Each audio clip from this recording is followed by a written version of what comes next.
首先我们把人体啊分为几个部分啊，肩胸部、头颈胸、臀胯部，然后是膝脚部，然后呢还有肩和臂。为什么要分这样几个部分呢？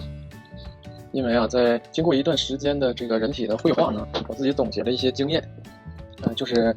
我单独的去讲某一块吧，可能对于咱们去运用的时候不是特别的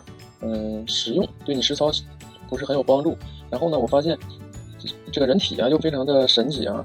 很多体块啊，它不是说你简简单单的你知道了，用圆柱啊，利用方块啊去堆叠，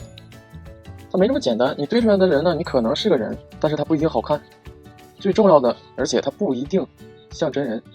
简单的这种方和柱，它不足以支撑咱们画整个人体，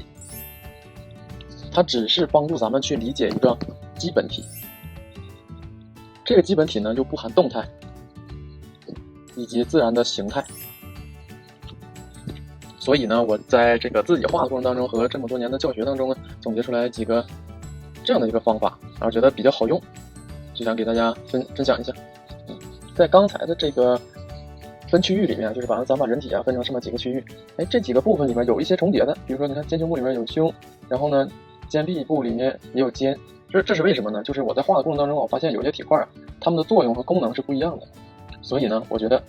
并不是说把它们等同的去把每一块都给你一一讲出来，你就能好用了。这个放在这个部分里面它是这样的一个作用，放在那个部分里面它是那样的一个作用。这样的话呢，咱们对于人体能够理解的更全面，更立体，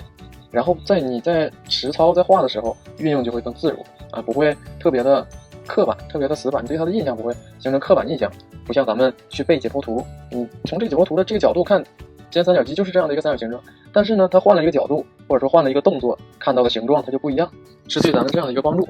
那么下面我具体来讲一下这个肩胸部啊是怎么一回事。